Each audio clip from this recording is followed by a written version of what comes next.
everybody. My name is Eric J. Hecker.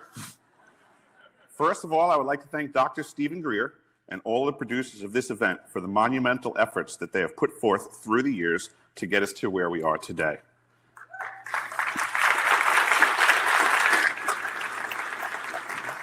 Next, I would like to put my readers on. Next, I would like to thank all the whistleblowers and participants that are sharing their information and experiences for the betterment of humanity. It is not easy to get up in front of such an audience and say the things that we are saying. Your bravery in this moment in time is needed and greatly appreciated.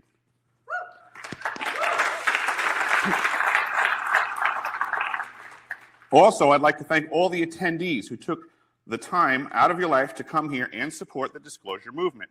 You may not have realized this yet, but you are actually the most important part of this equation. We, the whistleblowers, can only bring this information so far, as Dr. Greer and the other members of his disclosure team will impress upon you at this event. It is we, the people, which means you, the audience, that have the power to change the world for the better. We, the whistleblowers, are figuratively like the spark that ignites the fire, whereas you, the people, will become the fire that burns. Please become that light for the next person, burn brightly, and help others understand there is truth to share.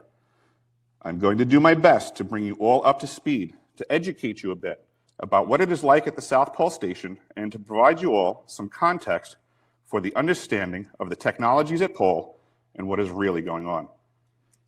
For about 3 years now, I have been doing due diligence to share my experiences with the world about what is really going on at the South Pole Station in Antarctica. In the year 2010, I had the benefit of gaining a contract with Raytheon Polar Services to support operations at the South Pole Station. During my summer season at Pole, I performed well enough to gain a second contract for the winter over season of 2011 as well. In total, I spent 366 continuous days on the continent of Antarctica, with 365 of them being at the South Pole Station proper, which you can see right dead center of that map right there.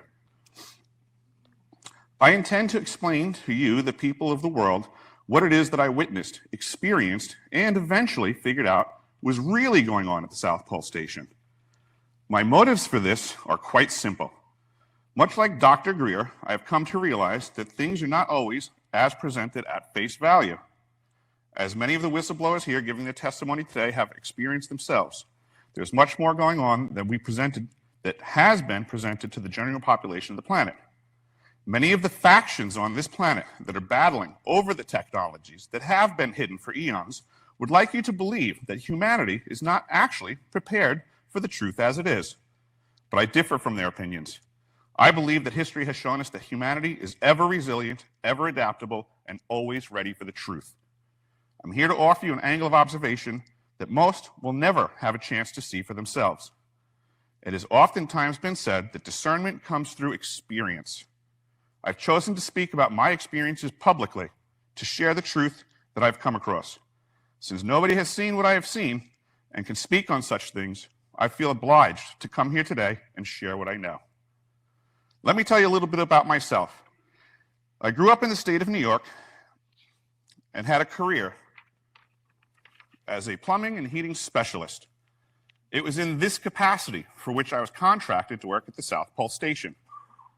In addition to my role as a tradesman at the facility, I was also part of the emergency response teams and played a critical role as a lead of their Team 2 Fire Brigade. It would be very easy to say that both roles were critical to the operations at the South Pole during regular operations and especially during emergency operations. My position at the South Pole was very different from the positions of the rest of my crew. Unlike most of the other members of my crew, who were pretty much functioning in a very compartmentalized capacity, I was given great liberty to move in between all compartments to maintain the proper function of the facility. I literally had a key that unlocked every door. There were, in fact, very few people in the facility that had this level of access. During my time at the South Pole, I made it a point to communicate with everybody in every compartment to find out what made each compartment tick. What I learned very rapidly was that each compartment was given a sense of priority and a belief that the rest of the facility was there to support that compartment. In hindsight, I find this rather funny and sad because the reality was that these compartments were actually more of a cover story for the actual activities of the South Pole Station. But nobody else seemed to be able to observe that in real time. I have since spoken with some former crew members, and assuredly, those blinders no longer exist.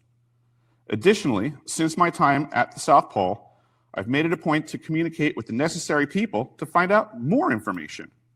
In these post-Antarctic service communications, I have come to learn that a lot was not as presented during my time on the ice. For the most part, the members of my crew are unwilling to speak publicly, but support me in doing my best to help champion their cause so that others may know what is really going on. I would like to take a minute to express to the audience the level of expertise and professionalism of each of the members of the crew that I was stationed with at South Pole. No matter the role filled by the crew member, they were each as individuals experts in their field, from the vehicle maintenance facility to the power plant, the South Pole telescope operations, to satellite communications, heck, even the dining attendant. All hands at the South Pole Station were some of the highest caliber people I've ever worked with.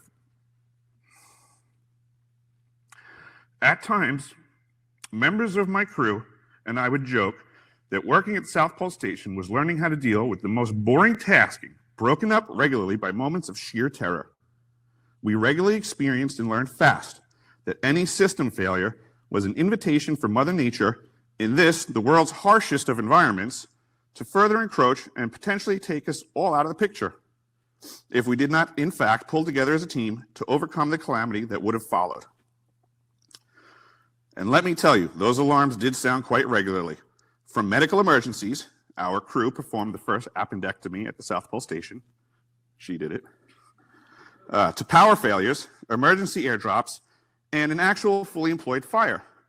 There were so many alarms that sounded, I became very accustomed to plating my lunch, taking a bite, only to have an alarm sound, forcing my feet to make me hustle to my fire gear locker to don my SCBA and full bunker gear. Every single member of the crew at the South Pole Station was required to be part of one of our 4 emergency response teams on site. As I stated earlier, I functioned as a lead for the Team 2 Fire Brigade, a role that I shared with another member of the crew. Normally, the way that we functioned in a dual leadership role was thus. Upon bunkering up with our gear, we would proceed towards the hot zone. Upon reaching the hot zone, she would remain in the warm zone to operate communications and support for the breaching team that I would lead into the hot zone. I would proceed into the hot zone with another team member as I selected appropriate for the task at hand. And while inside the hot zone, I would communicate to my Team 2 co-lead the needs of the team in the hot zone. She in turn would communicate with the 3 other teams to make sure the tools, materials, manpower, and most importantly, air supply was there when we needed it. Air supply was something we learned fast, came in short order. We had very limited supply of backup air tanks, and the ability to replenish them with the compressor system that we had was very time-consuming. We had to train our team members to function in their SCBA well beyond the activation of their low O2 alarms. In fact, we taught them to function down to the literal last breath of air when the mask would suck to your face. I assure you, being in a smoke-filled dark room with your SCBA gear in full low O2 alarm and feeling that mask suck to your face is rather terrifying. Buddy breathing and trusting your team was a reality we had to learn to be comfortable with very quickly. And if you're here listening to this with a background in firefighting and SCBA gear, you're probably horrified to hear that we had to function this way. I could not agree more with that thought, that Raytheon Polar Services were not providing enough backup air tanks to prevent situations like this from occurring is completely ridiculous. But this is simply just foreshadowing of how Raytheon Polar Services and the National Science Foundation consider the staff at the South Pole Station highly expendable. I'll be getting to more examples of how we, the crew of the station, were regularly put in harm's way and sometimes seemingly on purpose. I'm going to share with you now an experience from the South Pole Station that I consider singularly the most terrifying day of the year that I spent there. The structure that had an issue, more so its contents, will be of greater importance later in the conversation. So here's some of the context I mentioned earlier. It is important for you to all understand that my role as a firefighter at the facility afforded me greater insight as to what each building was doing. My need to know was set to 100%, while others could be kept in the dark. I'm often challenged by folks saying that I would not be in the know about most things at the South Pole Station. But what would they know? In reality, I was one of the most informed people about all aspects of the facility and its functions. Oftentimes, I would have to give the facilities engineer and the station manager direction on what was needed to do next. But with that being said, back to the story. It was lunchtime again at South Pole Station. As I mentioned earlier, this was quite the regularity. I had taken a few bites of my lunch, as usual, when the alarms had sounded. I had become so accustomed to the alarm system and the change of the din in the facility that the speaker system just simply powering up would get me out of my chair before the first alarm bell even rang. Here we go again, I thought, as I pushed my plate forwards, turned to my friend Ron, who was a Team 1 first responder. Team 1 personnel had the task of moving immediately toward the site of the alarm. It was their job to confirm validity of the alarm and convey all pertinent information to the Team 2 leads so a proper attack of the problem could begin. The alarm system was a little bit better than any of the other facilities that I had worked in previously because when the alarm bells rang, there was also a verbal communication given by a robotic voice stating the location of the impacted area. This saved the crew the motion of having to run to a fire alarm control panel to get an identification of the location of the problem. So when the bells rang, everybody was off and running, knew their roles, and began mitigating. On this occasion, the robot voice of the alarm alerted us that it was the cryogenic facility that had triggered the fire alarm. The cryogenic facility was outside of the elevated station, and a decent walk in what I can only tell you was certainly one of the coldest and darkest times of the year. I immediately had serious concerns because of the current weather situation and recent responses that we had to respond out in the elements. Our SCBA gear was certainly not rated for the temperatures that we were responding in. System failure of our gear and field repairs were quite common. My co-lead and I raced to our gear lockers and began the process of dressing each other. We had found this to be the most rapid way to get prepped. As she and I were feverishly prepping our gear for the conditions we were about to enter, we were listening to the constant communications of the other teams, especially Team 1, who were making their way towards the cryogenic facility. I guess you could say that we had, by this point, a standard conversation that we would go through to check all of our gear and make sure we were ready to tackle the upcoming problem. That's cryo plant right there.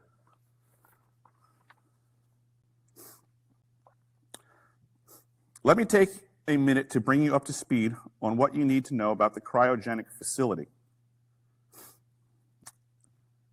The South Pole telescope utilizes chilled helium pumped across its focal plane to assist in its ability to observe the cosmos.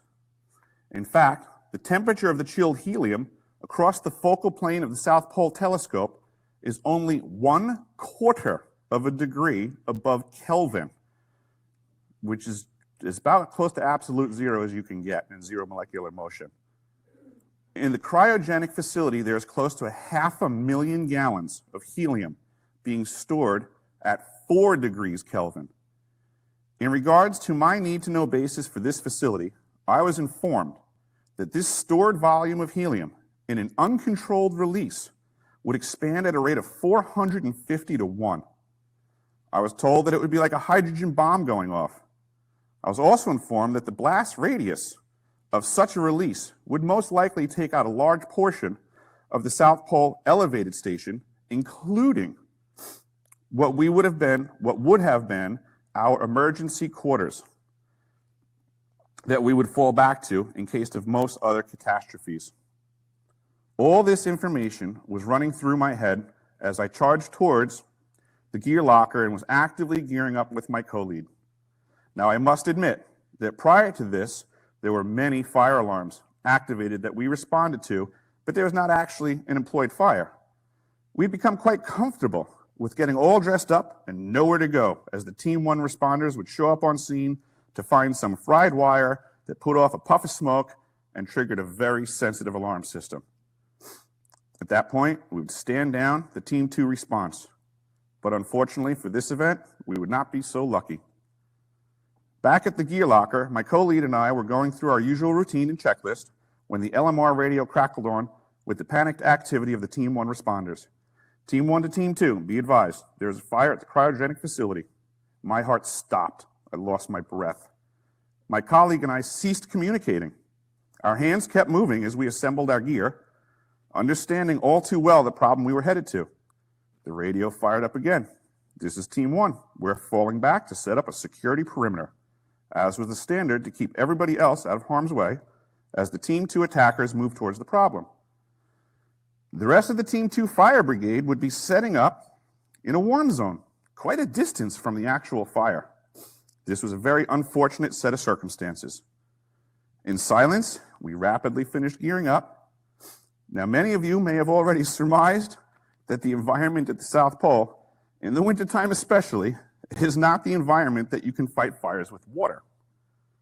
We had to undergo very special training to learn how to fight fires as extinguisher teams. It's a very different method. We each grabbed 2 fire extinguishers, slung them over our shoulders, and headed out of the door at what is called Destination Zulu, or DZ for short. Descending the stairs, we made it down onto the ice and proceeded towards the cryogenic facility. The cold, dark silence only being broken by the sounds of our feet squishing and cracking the ice beneath them. There was absolutely nothing to be said. My mind was racing, and I'm sure hers was too. It felt like the longest walk I had ever taken in my life. We could see the cryogenic facility in the distance, which I know you have a slide for, the dark one with the moon in it. We could see the cryogenic facility in the distance because it was backlit by the moon and sitting higher up from the low position that we were walking from. A dark square in the distance that at that moment in time I thought I would never reach. I just kept looking at the cryo building, expecting that the fire was going to reach one of the flex hose lines running from tank to tank. I was told that those were the weak points of the system, that if a leak was to occur by fire or any other means, the catastrophic discharge would be almost instantaneous. Every step I took, I stared at the building. I could imagine the walls bulging outward, with flames coming out of the seams, followed by seeing the walls blasting out in every direction at Mach 12 for the fraction of a second we would have to live if this all went wrong. We did our job and made it across the ice to cryo. Breaching the door of the lower level entry where the fire was reported, we were met by a wall of dark black smoke. Rapidly ascertaining that the source of the fire was an out-of-control hot air furnace, we extinguished the fire and reported back to the incident commander. Team 2 to incident commander, fire's out. Please send relief. Disaster had been averted, and my co-lead and I now communicated to each other that we were both pleasantly surprised to still be alive. The only thing we had left was to get ourselves back to the elevated station, hopefully without damaging our SCBA gear. Well, there was also a hot air furnace that needed to be replaced, but that was the role for the facility's engineering, maintenance, and construction team, a different hat that I got to wear. I would make that repair in the following days. Now that I've given you one example of how I've had substantially more insight into the facilities at the South Pole Station, please understand, I have many more examples to show that I was one of the most informed personnel at the facility. It is only for the sake of brevity, there being much information by many to be shared this weekend, I'll pass on providing more examples at this point in time. In 2010, when I arrived for the summer season at the South Pole, I was, of course, given the same lines of information, or misinformation as it may be, that was given to everybody else and the general public about what was going on at the station. At this time, interestingly enough,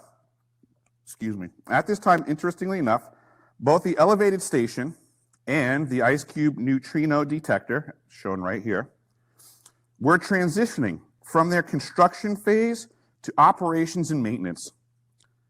The elevated station being simply the new living quarters for the crew. The ice cube neutrino detector, on the other hand, was a much bigger deal. It was, and I believe still is, the world's largest telescope.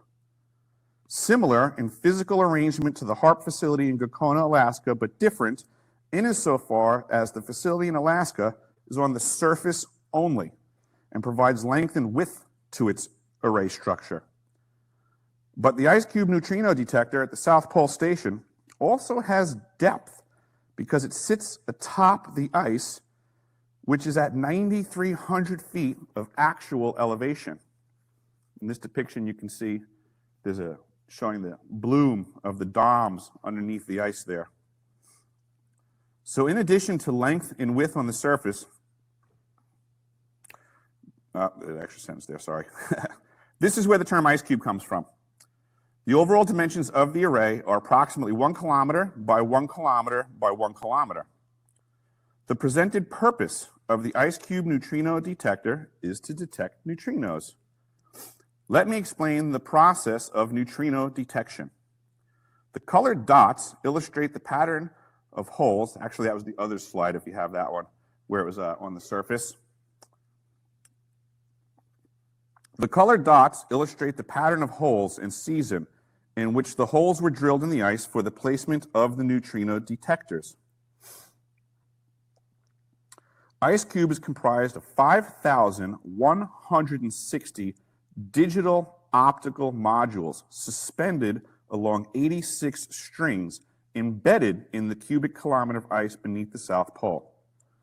It detects neutrinos through the tiny flashes of blue light called Cherenkov light, produced when neutrinos interact in the ice. There are 275 physicists in 12 countries and 48 institutions collaborating on this science. That's the surface right there with the top corner. You see the neutrino lab, and that's in the center of an ice field, and the dots on the ice represent all these different strings that have depth going down where the domes are connected. A neutrino is considered an almost massless or massless particle moving at close to the same or more than the speed of light. This is what I was told at the time that I was there. The purpose of the detector was to find answers to clarify these postulations and more. The way that the detector would do this would be by utilizing what are referred to as the DOMs, the digital optical modules. There was a central building above the ice that all the DOMs were wired back to, and information was processed accordingly out of this central location. This was referred to as the Ice Cube Laboratory, but this building sat atop the ice, and the DOMs were embedded in the ice surrounding it. The way that they got the DOMs into the ice was by utilization of a steam shot into the ice by long hose reels and nozzles lowered deep into the glacier below us. Each tube that was hollowed out would have a cable lowered down into it with many DOMs attached to it. The DOMs were each approximately the size of a basketball. Once the DOMs were placed inside the tube was filled with water again, and the DOMs were frozen into place. So, here's how it goes. A neutrino is so small that trillions of them are passing through us and everything around us constantly. Typically, the neutrino can pass through an atom in between its electron shell and the nucleus. That's how small it is. It won't even make contact. But the effort being made at the South Pole Station utilizes the super clear ice to its advantage. The way that it works is that on the rare occasion that a neutrino impacts the nucleus of one of the water molecules and creates a reaction, upon impact, the neutrino and the nucleus of the atom are destroyed. A blue flash of light is emitted, and a muon is created. It is the blue flash of light, the Cherenkov radiation, that the DOM can observe. As I said before, there are 5,160 of these DOMs embedded in the ice, providing information to the Ice Cube neutrino detector.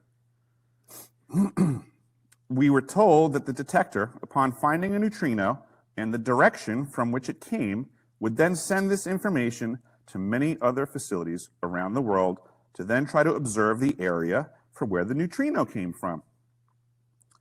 The fern drill was used to drill through the upper layer of compacted snow, or fern, ta-da, down to where ice actually begins, which is at about 164 feet or 50 meters below the surface. The solid ice was melted using a straight, high-pressure stream of hot water from the specially designed enhanced hot water drill. And this is one of the things that's a bone of contention with me for all the folks talking about the science and everything at South Pole, Antarctica proper. It's not hard to get from the top to the bottom. It's like they said, it's a waste of money. It takes not a lot of time. You're just melting ice. They make it like it's this hard task. You just have to pour water. It goes away, the ice goes away. Now that we have that cover story out of the way, let's get down to the brass tacks of what the ice cube neutrino detector is actually doing. I have provided documentation to Dr. Greer and his disclosure team, and now a whole bunch of investigators with the government, so let's hopefully that goes somewhere, that shows that each of the DOMs embedded in the ice is not simply just a passive receiver, but can actively transmit at up to 2,047 volts per DOM.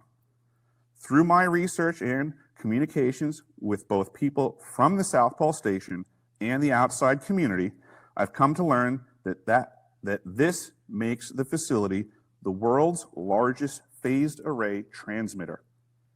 I'm going to repeat that so that you hear me clearly. The Ice Cube neutrino detector is, in fact, the world's largest phased array transmitter. That makes it the world's largest multifaceted directed energy weapons system. I think it's important for people to understand that we are at a new level of technology, previously unbeknownst to most of mankind. Besides the manifold ways this system can and is used for good purposes, as the scientists before me mentioned, there's good and bad for this. It must also be understood that this device and other devices like it can do harm in many ways. As an example, when this detector was initially fired up,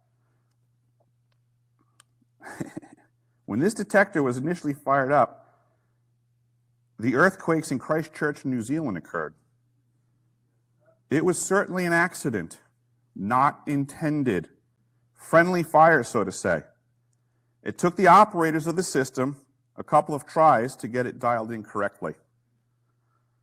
DOM stands for digital.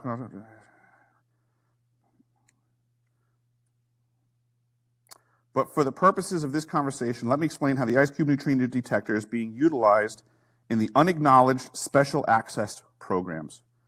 I'm sure that most of you know of the story of Gary McKinnon and how he hacked NASA's computer system and found that there is an off-world fleet of spaceships being utilized for quite some time. Consider the possibility of faster-than-light travel. One realizes that the next consideration is faster-than-light communications.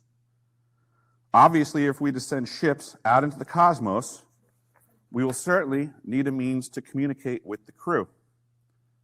Well, folks, this is yet another feather in the cap of the Ice Cube neutrino detector's capabilities.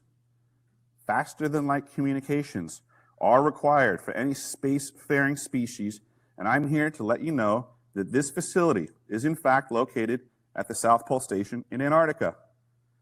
In addition to its ability to provide the long-range communications, the detector has yet another trick up its sleeve.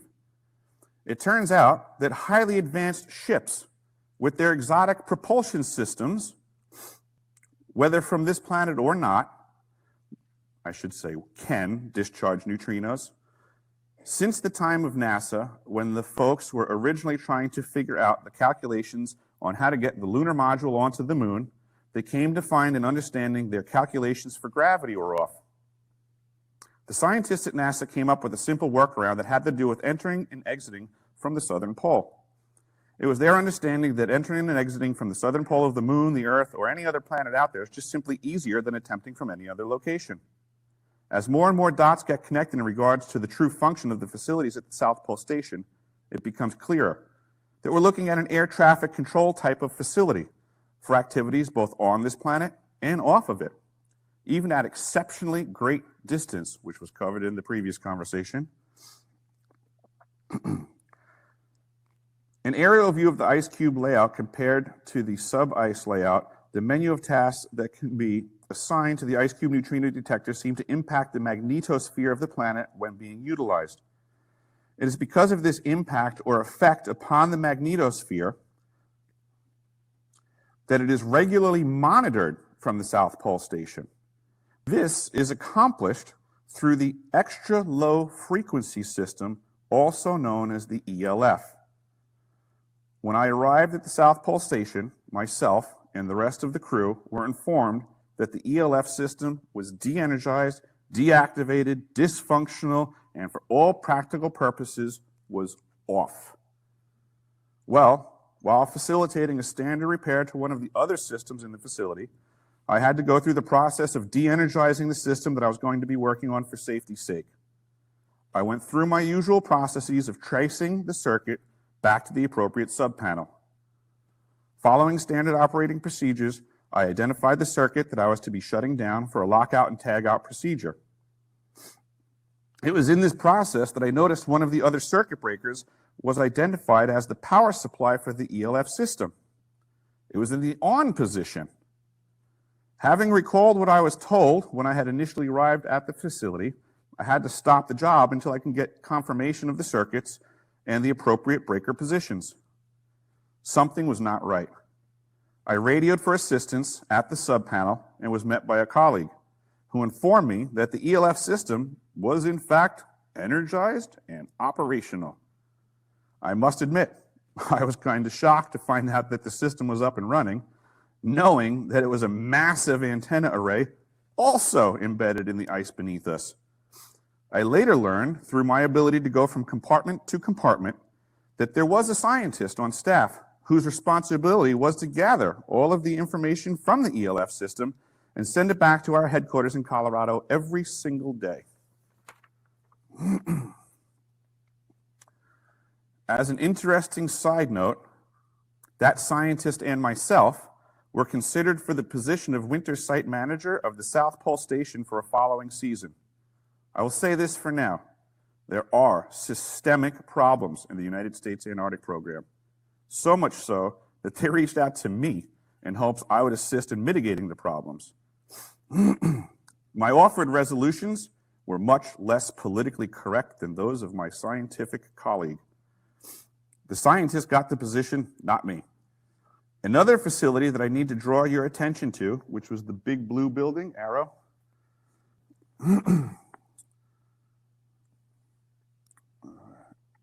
draw your attention to is called the Atmospheric Research Observatory, ARRO for short, as depicted in this picture. The ARRO facility is sometimes referred to as the Clean Air Facility or sector. In this facility and area, it is this facility and area that causes all the confusion about what is commonly referred to as a no-fly zone at the South Pole Station. Everybody's heard this. Oh, no-fly zone. There's a hole in the ice. They don't want anyone to see it. For clarification, travel on the surface of the ice in the air, for clarification, travel on the surface of the ice or in the air below a floor height of 8,000 feet is what is prohibited. So any pilot knows, you can look on your charts and stuff like that, and it has a no-fly zone listed, and it just makes you look into the key and find specifics. So what they're really talking about is that this facility here prohibits flight from going as lower than 8,000 feet. So everybody has to stay up high so nothing is hidden. There's no hole there. Might be somewhere else. This prevents the air in the vicinity of the ARRO building from being contaminated. What this does not prohibit is a clear view of the entirety of the area of the South Pole Station. Remember that fact the next time you hear folks claim that they're hiding things by means of a no-fly zone. This is simply not true. What is true about the Arrow facility is that on many occasions, I was privy to seeing a green laser beam firing out of the top corner of the building, going vertically up and out into space. I believe it was your slide that you had, Michael, that had a Russian building indicating something coming out of it, and that kind of shook me a little bit because that's what I witnessed at the South Pole, was this laser beam. At the time, I was told that this was part of the science being performed. But since my time on the ice, I have come to learn new things. Back to the cryogenic facility and the chilled helium. I have since learned about chilled helium being what is known as a superfluid. Superfluids are being used in new cutting-edge science, especially in the field of chemical lasers. Lasers like the one shooting out of the Arrow facility. I have also learned that green lasers specifically, unlike reds, blues, whatever colors, require god-awful amounts of power to fire for any great distance or time. I watched this thing fire for very long periods of time. What you're looking at right here, I would have to walk to that building in the dark, in the wind, in the wintertime, and out of the, well, basically where you see that thing sticking up out of the back side of the building was the general area that the laser would come out of, and it was a sustained burn, I guess you would say. That thing just fired and just stayed on the whole time that I was walking. So what the science folk that I had communicated with, they basically said, it takes a god-awful amount of power just to have these green lasers just fire for a fraction of a second. It takes a lot of power, and this was sustained.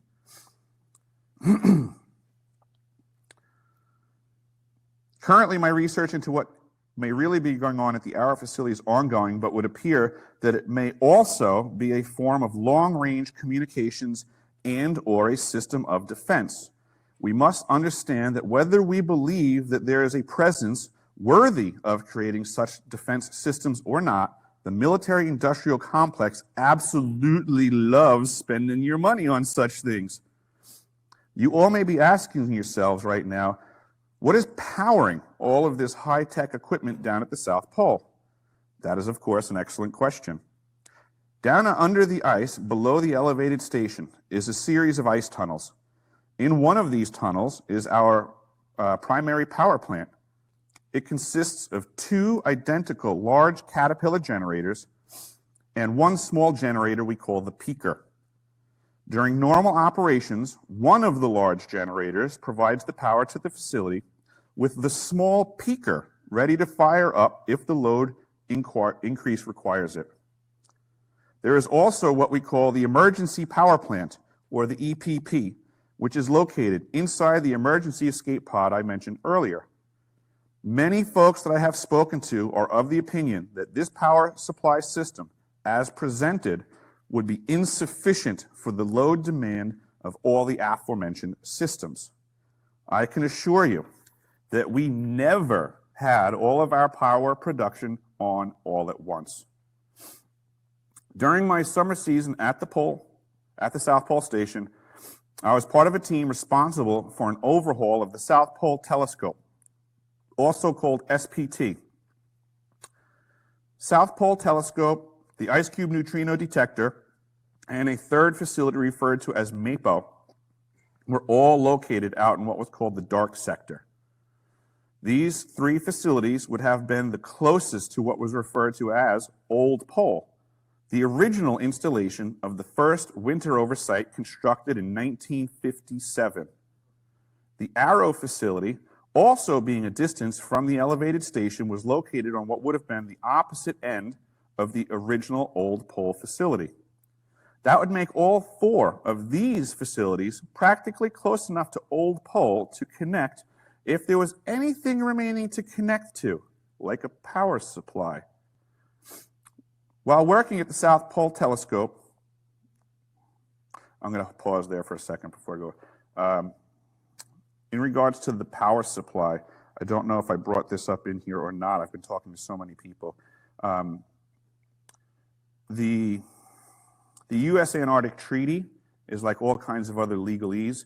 It's my belief that we actually had a reactor at the Old Pole prior to the start of the Antarctic Treaty, and therefore could be simply grandfathered in, upgraded, or replaced with any other exotic form of power supply, that if it's not prohibited by the legalese of the treaty, then it's tolerated. While working at the South Pole Telescope, I overheard many conversations from the scientists. One of the conversations I was fortunate to hear was about when the South Pole Telescope was originally constructed. When construction was completed, the telescope was turned on, but there was a problem caused by radiation. This radiation interference was completely disrupting the telescope's ability to function. As I heard explained, this was a huge, unforeseen problem. After much effort, the source of the radiation was located and found to be coming from below the ice, moving upward. Teams of scientists then, of course, made calculations to try to figure out what to do to mitigate this radiation. It was decided that special shielding would be installed around the base of the South Pole Telescope to prevent the radiation from negatively impacting the sensors at the SPT.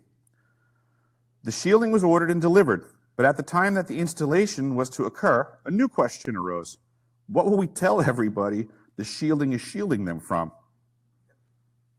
At that point, the scientists went back to the drawing board. A new plan was drawn up and put into action.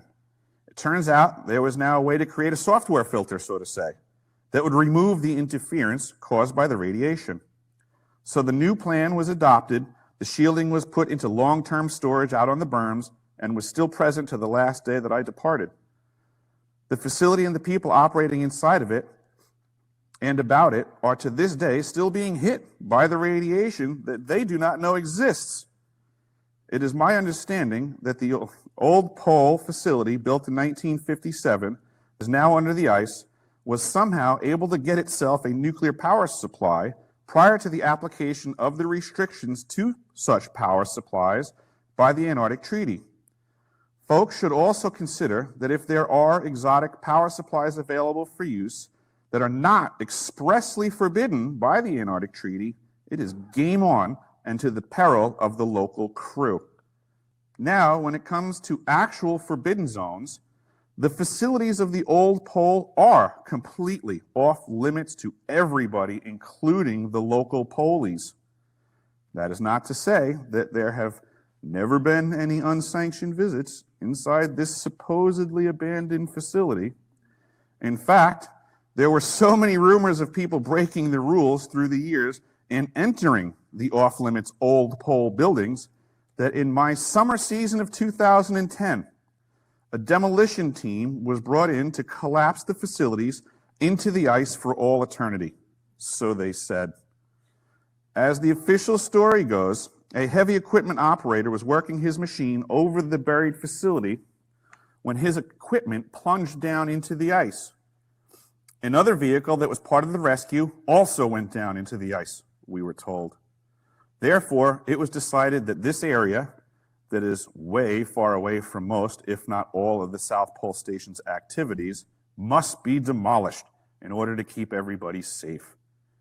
We all gathered on the final days of Old Pole and watched as the demo team detonated the explosives and ice went flying sky high. It was quite the show, and I'm really emphasizing the word show. The story about the vehicles punching through the ice is weak at best. I have shared with Dr. Greer and his disclosure team a map that I possess that shows where the vehicles were at in proximity to the old pole when they went through the ice. They was nowhere near it. It would appear the safety issue was wholly manufactured. I am certain there is more to discover in researching that direction. I think the topic of what is really going on at Old Pole is also paramount to all this research we are discussing this weekend. But I am currently limited on how to speak on this topic only by my personal decision to protect the names of other coworkers from Pole that I've lost contact with and have been unable to confer with on how to move forwards. In the meantime, for those interested, a former colleague of mine from the summer season wrote an amazing tale of total fiction on the misadventures of some South Pole folks that one day decided to visit Old Pole before it was demolished. The book is called Heller's Tale, an Antarctic novella by David Pablo Cohen. It is a wonderful read, and it sure does bring back memories for me. Now, if you've ever happened to read this book before and you're asking yourselves, I wonder if the main character, Andrew J. Heller the welder, is really Eric J. Hecker the plumber, I will simply tell you that the author clearly states in the pages that this book is absolutely not based on any persons or reality. Next topic. But still in the vein of what the heck are they all worried about, I mentioned earlier an area known as the berms. This was the long-term storage area that $2 million worth of shielding for the SPT was stashed at, because we don't need to do anything but waste money on shielding, right?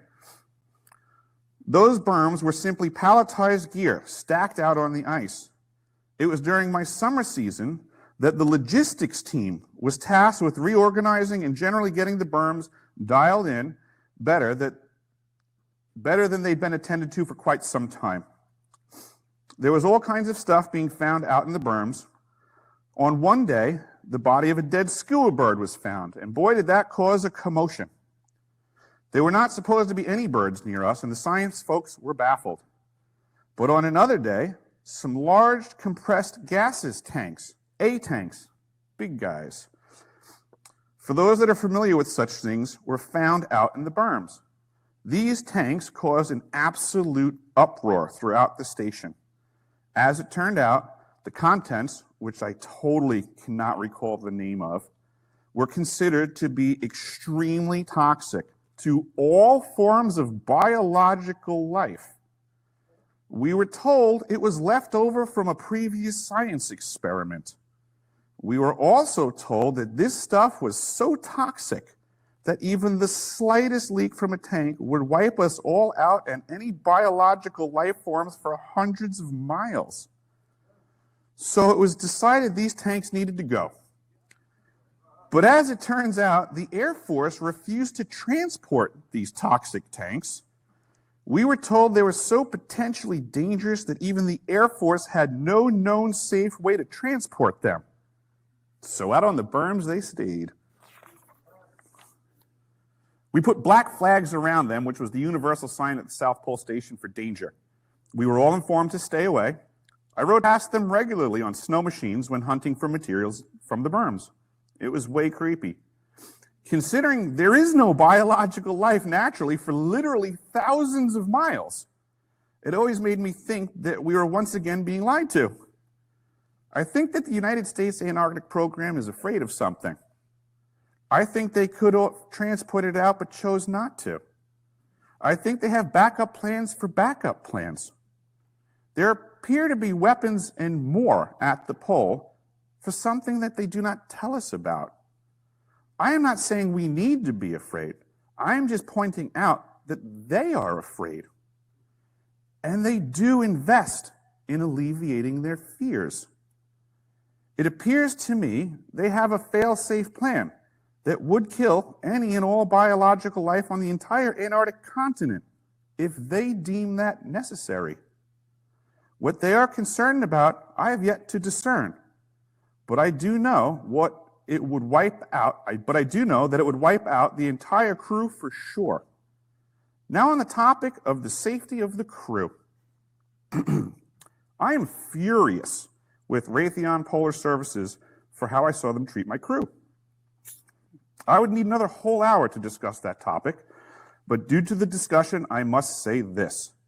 These new technologies that are being used are without a doubt negatively impacting the crews that work there. I have met with former crew members, both from my team and others. Havana syndrome is real, and I know of at least 6 members of my own crew that are suffering the symptoms, myself included. Again, most are unwilling to go on record about this, but I will provide you this information since it was made public during my time at the South Pole Station. Renee Nicole Dusseur was my winter site manager. I believe I have a slide with that one, the reel. Renee Nicole Dusseur was my winter site manager. During our winter stay, she fell ill, so ill that she was demanding an emergency evacuation. That's me on the left and Renee on the right. During our winter stay, she fell ill, so ill that she was demanding an emergency evacuation. That was not possible at the time, and I know this because she was in charge of explaining that to us when we volunteered to be winter rovers. This story actually made the news all over the place in 2011. She was all over the news trying to get evacuated. But she was so concerned for her own well-being that she contacted the news media, and this became an international conversation. She claimed she had a stroke. I bet she thought she did. There was not adequate equipment at the pole to make such a diagnosis. She was shipped out on the first regular flight with no emergency flights available. When she returned to the regular world, the folks at Johns Hopkins University checked to see if she had a stroke. She did not have a stroke. I wonder what would have happened if they had tested her for Havana syndrome symptoms. I feel terrible for Renee, my crew, and every other crew that is being lied to and subjected to these new technologies unbeknownst to them. I appreciate what Dr. Greer is doing in regards to getting the truth out and hopefully helping those that have been so negatively impacted by these programs. On the topic of lying corporations, I have another thing to say. A couple of years ago, the producers of the TV series The Alaska Triangle reached out to me to see if I could help them investigate reports of USOs, unidentified submergible objects, off the coast of Ketchikan, Alaska. I worked with the producers to coordinate getting what we would need to pull this off. I flew out to Ketchikan. We filmed for 2 days. I recorded precisely what they sent me out to find. They edited out all of the footage of me finding stuff and only left in the footage of me on the hunt, which appeared unsuccessful. Folks, please understand that you are being lied to from so many directions about so many topics. You must learn to discern, or at least yield to those that can. Discernment comes through experience. Get some. If there is time, I have a UFO story. But I'm out of time. I see it clocking down.